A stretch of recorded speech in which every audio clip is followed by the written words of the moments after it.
नमस्कार, बहुत स्वागत है आप सभी का। आप देख रहे हैं भारत 24 और आपके साथ मैं हूं अमृता गर्ग। शुरुआत करेंगे नॉकआउट न्यूज की।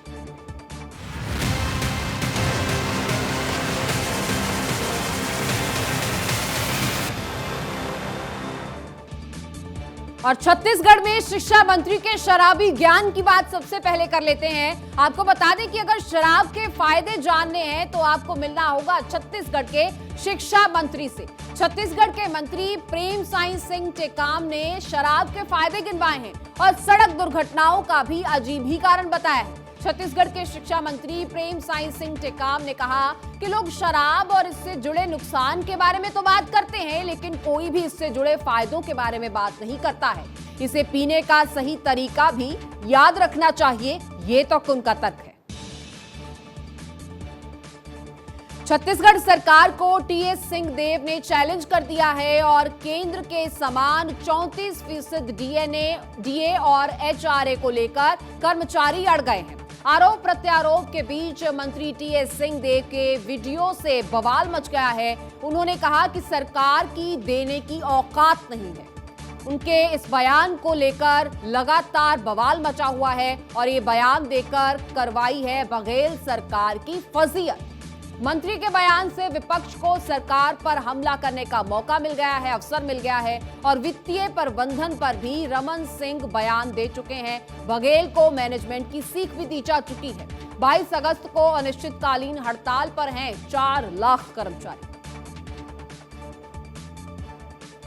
और पीएम मोदी ने नौसेना का मान बढ़ा दिया है। नौसेना को नया ध्वज मिला है और ब्रिटिश निशान से भी मुक्ति मिली है। मोदी ने अंग्रेजों की निशानी क्रॉस का लाल निशान हटा दिया है। लाल क्रॉस से अब आजादी मिल गई है। तिरंगा और अशोक चिन्ह इसमें शामिल किया गया है। ये सेंट जॉर्ज क्रॉस अंग्रेजों के झंडे यूनियन जैक का हिस्सा है। आपको बता दें, पीएम मोदी ने शिवाजी को ये झंडा समर्पित किया। लिखा, शानो वरुण, यानी वरुण हमारे लिए शुभ हो।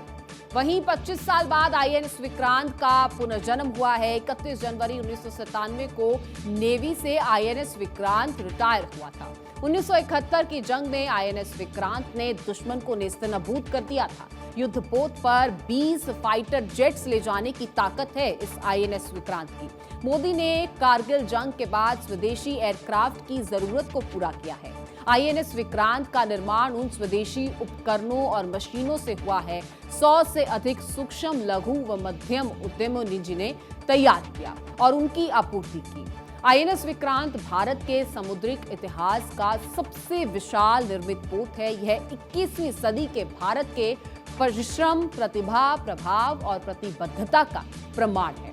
आत्मनिर्भर होते भारत का अद्वितीय प्रतिबिंब है आईएनएस विक्रांत। आईएनएस विक्रांत स्वदेशी सामर्थ्य, स्वदेशी संसाधन और स्वदेशी कौशल का प्रतीक है।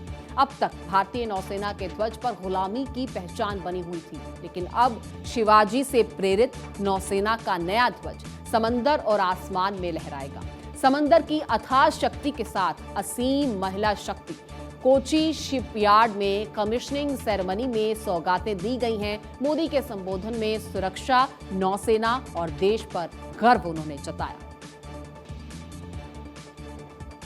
महाराष्ट्र के लोखंडवाला ओशिवारा निवासियों को बड़ी राहत मिली है। 55 साल पुराने केस में संशोधन की इजाजत रद्द कर दी गई है। हाउसिंग सोसाइटियों द्वारा उठाई गई शिकायतें स्वीकार की गई हैं। बीएमसी के 1965 के आदेश में संशोधन का जो अनुरोध था वो रद्द हो गया है। करीब 8000 फ्लैट्स और दुकानदार इससे परेशान थे। और 40 साल बाद फिर से पर्दे पर दिखेंगे गांधी। जी हां, राजस्थान के स्कूलों में अब दिखाई जाएगी फिल्म और बापू के आजादी के संघर्ष और अहिंसा पाठ इसमें बताए जाएंगे। रिचर्ड एटनबरो की बहुचर्चित गांधी फिल्म दिखाई जाएगी। 1982 में महात्मा गांधी पर यह फिल्म बनाई गई थी। 1991 मिनट की इस फिल्म को कई पुरस्कारों से नवाजा जा चुका है।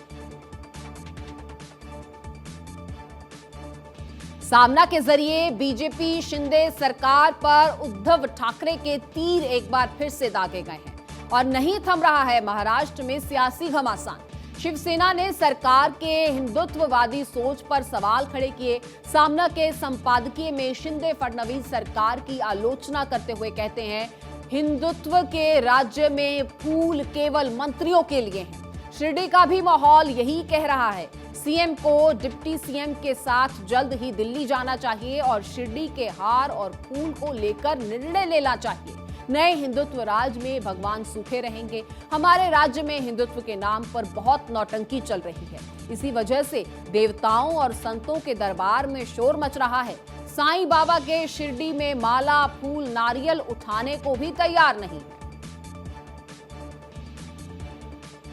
महाराष्ट्र में गणेश उत्सव के बाद 23 मंत्री शपथ लेंगे। जी हां, एकनाथ मंत्रिमंडल विस्तार की अटकलें एक बार फिर से तेज हैं और जल्द होने जा रहा है शिंदे कैबिनेट का विस्तार। दूसरा चरण होगा ये विस्तार का। पहले चरण में शिंदे, फडणवीस सहित 18 मंत्रियों ने शपथ ली थी और दूसरे चरण में 23 मंत्रियों के शपथ लेने के संकेत हैं। भाजपा, शिंदे गुट और निर्दलीय विधायकों का समावेश हो सकता है। वन मंत्री सुधीर मुनगंटीवार के बयान से संकेत मिले थे। कुल संख्या के 15% विधायकों को मंत्री बनाया जा सकता है, तो इस हिसाब से सूबे में 43 लोग मंत्री बनाए जा सकते हैं और मौजूदा समय में मुख्यमंत्री और उप मुख्यमंत्री सहित 20 मंत्री कार्यरत हैं। ऐसे में कैबिनेट विस्तार में 23 मंत्रियों को शपथ दिलाई जा सकती है, लेकिन भाजपा आलाकमान की मोहर के बाद ही अंतिम निर्णय होगा। और कल्याण चौबे की बाईचुंग भूटिया को एक किक अब सामने आई है। बाईचुंग भूटिया को यह किक दी गई है। एआईएफएफ की जंग में प्रफुल्ल पटेल राज अब खत्म है। मोहन बागान के पूर्व गोलकीपर कल्याण चौबे ने ये किक लगाई है और भारत के पूर्व कप्तान बाईचुंग भूटिया को बाहर कर दिया है। 31-1 के अंतर से कल्याण चौबे ने चुनाव जीता। कुल 34 राज्यों ने एआईएफएफ चुनावों में हिस्सा लिया था। भूटिया को सिर्फ एक राज्य का वोट मिला। पहली बार ऑल इंडिया फुटबॉल फेडरेशन की कमान किसी पूर्व फुटबॉल खिलाड़ी के हाथ में है। फीफा ने हाल ही में ऑल इंडिया फुटबॉल फेडरेशन पर प्रतिबंध भी लगाया था, हालांकि बाद में उसे हटा दिया गया। और दुकानों से प्रधानमंत्री नरेंद्र मोदी की तस्वीर आखिर क्यों गायब है, ये भी अब आपको बताते हैं। तेलंगाना के कामारेड्डी दौरे में निर्मला सीतारमण ने आश्चर्य जताया इस पर। सार्वजनिक वितरण प्रणाली की दुकानों का दौरा उन्होंने किया। नागरिक आपूर्ति विभाग और कलेक्ट्रेट के अधिकारियों से सवाल किया गया। कामारेड्डी के कलेक्टर जितेश पाटिल से भी पूछा कि केंद्र द्वारा कितने पीडीएस चावल की आपूर्ति की जाती है। कांग्रेस के प्रदर्शन के दौरान कई भाजपा कार्यकर्ता भी यहां पर घायल हुए थे। पार्टी की हालत अच्छी नहीं, बिखराव की स्थिति है और दिग्गज भाग रहे हैं। ओम प्रकाश धनखड़ की कांग्रेस को लेकर ये टिप्पणी सामने आई। बीजेपी पंचायत चुनाव सिंबल पर लड़ेगी या नहीं, ये तो अभी तमाम अटकलें हैं। इसका फैसला पार्टी की इलेक्शन कमेटी करेगी। भारतीय जनता पार्टी प्रतिदिन चलने वाला संगठन है, केवल चुनावी संगठन नहीं है। एक समय था जब चुनावी संगठन था। कांग्रेस की हालत अच्छी नहीं है। कांग्रेस दिन प्रतिदिन बिखरती जा रही है।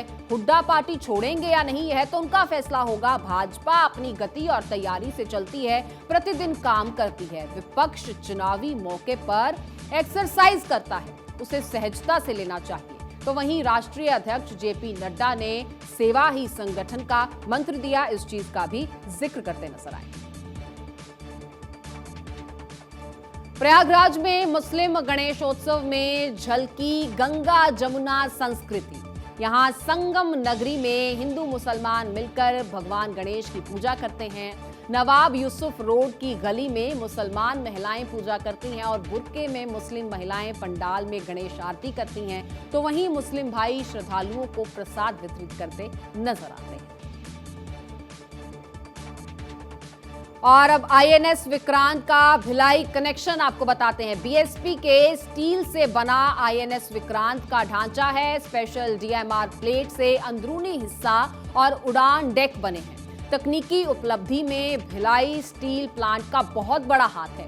आईएनएस विक्रांत में बीएसपी से निर्मित डीएमआर ग्रेड का स्पेशल लोहा लगा है। 30,000 टन डीएमआर ग्रेड का ये विशेष लोहा सप्लाई किया गया और देश के लिए किसी गौरव से कम नहीं है आईएनएस विक्रांत। महाराष्ट्र में महाआघाड़ी को फिर से झटका देंगे एकनाथ शिंदे। फडणवीस से मिले कांग्रेस से नाराज अशोक चौहान और 20 से 25 मिनट तक फडणवीस और अशोक चौहान की ये मीटिंग हुई है। सीक्रेट मीटिंग बताई जा रही है, जिसके बाद कांग्रेस से 10 विधायक टूटने तक की अटकलें। अगर कांग्रेस विधायक टूटते हैं तो शिंदे उन्हें बना सकते हैं मंत्री। चौहान ने कहा कि उनकी यह मुलाकात राजनीतिक नहीं है। विधान परिषद चुनावों में कांग्रेस के 7 विधायकों ने क्रॉस वोटिंग की थी। जुलाई में फ्लोर टेस्ट के दौरान 10 विधायक गायब भी रहे थे।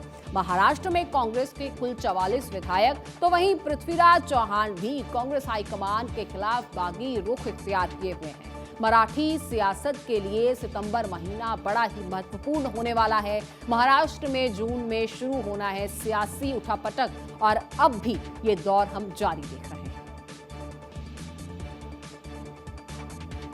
और उधर पंजाब में अकाली दल में 1 फैमिली 1 टिकट फॉर्मूला लागू हो गया है और अब इलेक्शन में एक परिवार को एक ही टिकट मिलेगा। कोई भी जिला प्रधान चुनाव नहीं लड़ेगा। शिरोमणि अकाली दल प्रधान सुखबीर सिंह बादल ने ये घोषणा कर दी है। वो बोले कि पार्टी बादल परिवार की निजी जागीर नहीं है। 101 साल पहले यह पंथ को बचाने के लिए बनाई गई थी और अकाली दल पंजाब का है। अकाली दल में अब कोई एक प्रधान लगातार 2 बार रह सकता है। तीसरे टर्म के लिए उसे बीच में एक टर्म यानी 5 साल के लिए ब्रेक लेना होगा। अकाली दल की हालत सुधारने के लिए ये तमाम कदम उठाए जा रहे हैं। सुधारात्मक कदम अकाली दल में पार्लियामेंट्री बोर्ड बनाया जाएगा, ये भी उठाया गया है। यह बोर्ड डिसाइड करेगा कि किस क्षेत्र से कौन सा बेहतर उम्मीदवार होगा। जिला या यूथ प्रधान और स्टेट बॉडी के नेता सिर्फ पूर्ण सिखों को ही बनाया जाएगा, ये भी नियम है। अगर कोई दूसरे धर्म का है तो फिर वह अपने धर्म को मानेंगे। भाईचारे को पार्टी और लीडरशिप में आगे लाया जाएगा। 117 सीटों में से 50% जो सीटें हैं 50 साल से नीचे के युवाओं को वो दी जाएंगी। सुप्रीम डिसीजन कोर कमेटी में लिया जाएगा। यंग और महिला नेताओं को भी इस कोर कमेटी का मेंबर बनाया जाएगा। यूथ अकाली दल में 35 साल से नीचे वाला ही इसका मेंबर बनेगा। एडवाइजरी बोर्ड में राइटर्स, स्कॉलर्स और पंथक शख्सियतें शामिल होंगी। और मुसलमान देश में पहले हिंदू मंदिर को देखकर अभिभूत हुए एस जयशंकर। विदेश मंत्री एस जयशंकर 3 दिवसीय यूएई के दौरे पर हैं और अबू धाबी में पहले हिंदू मंदिर के निर्माण कार्य में उन्होंने जब देखा, उसका जायजा लेने के लिए पहुंचे तो बहुत खुशी जाहिर की। जयशंकर ने मंदिर को शांति, सहिष्णुता और सद्भाव का प्रतीक बताया। कहा, गणेश चतुर्थी पर अबू धाबी के पहले हिंदू मंदिर जाने का सौभाग्य प्राप्त हुआ है। मंदिर के कामकाज की गति को देखकर उन्होंने काफी खुशी जताई है। 55,000 स्क्वायर मीटर जमीन पर इस मंदिर का निर्माण हो रहा है और अबू धाबी ही नहीं, सभी मिडल ईस्ट देशों में यह पहला ट्रेडिशनल हिंदू मंदिर है। और हिमाचल में 3 मंत्रियों को छोड़ना पड़ सकता है विधानसभा क्षेत्र। जी हां, कांगड़ा संसदीय क्षेत्र से एक मंत्री की हालत पतली है। नजदीकी विधानसभा क्षेत्रों से चुनाव लड़ाने पर विचार के संकेत हैं। हमीरपुर के 2 मंत्रियों को भी दूसरे क्षेत्र से चुनाव लड़ना पड़ सकता है। जेपी नड्डा ने 68 सीटों पर सर्वेक्षण रिपोर्ट पर चर्चा की। और जयराम रमेश ने गुलाम नबी आजाद पर तंज कस दिया है। वीडियो शेयर कर जम्मू कश्मीर में पार्टी की जमीनी हकीकत उन्होंने बताई है और बोले, बंगलों में बैठकर फर्जी खबरें प्लांट नहीं करनी चाहिए। जनसभा में कांग्रेस कार्यकर्ता का वीडियो साझा करते हुए कहा कि जम्मू कश्मीर की जमीनी हकीकत ये है, ना कि मोदी सरकार में बैठे लोगों की ओर से गढ़ी गई फर्जी खबरों की वास्तविकता है। भालेसा के सभी ब्लॉक के कांग्रेस कार्यकर्ता कांग्रेस कार्यालय गंढोह में जमा हुए थे। पिछले 50 से अधिक वर्षों से हर महीने के पहले दिन आयोजित की जाती रही है ये तमाम जो योजना है। और भालेसा गुलाम नबी आजाद का पैतृक गांव भी है। और अब केरल भाजपा अध्यक्ष के बेटे की नियुक्ति पर विवाद उठ गया है। आरजीसीबी में के सुरेंद्रन के बेटे को कथित नौकरी पर विवाद है और आरजीसीबी केंद्र के डिपार्टमेंट ऑफ बायोटेक्नोलॉजी का एक स्वायत्त संस्थान है। टेक्निकल ऑफिसर के रूप में के.एस. हरिकृष्णन की यहां पर नियुक्ति हुई है और कांग्रेस और माकपा ने जांच की मांग कर दी है। आरजीसीबी का कहना है कि सभी प्रक्रियाओं और प्रोटोकॉल्स का ध्यान रखा गया है। उम्मीदवार की पारिवारिक पृष्ठभूमि का ख्याल यहां बिल्कुल नहीं रखा गया।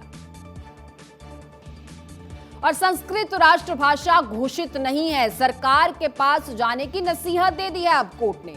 संस्कृत को भारत की राष्ट्रीय भाषा बनाने की मांग को बड़ा झटका लगा है। जस्टिस एमआर शाह और जस्टिस कृष्ण मुरारी ने इस याचिका को खारिज किया। उन्होंने कहा किसी भी भाषा को राष्ट्रीय भाषा का दर्जा देना एक नीतिगत निर्णय होता है, संविधान में संशोधन की आवश्यकता होती है और यह अदालत द्वारा आदेशित नहीं है।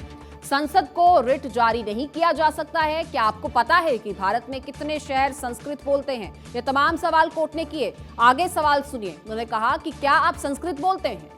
क्या आप संस्कृत में एक पंक्ति का पाठ भी कर सकते हैं या कम से कम अपनी रिट याचिका में की गई अपील का ही संस्कृत में अनुवाद कर सकते हैं?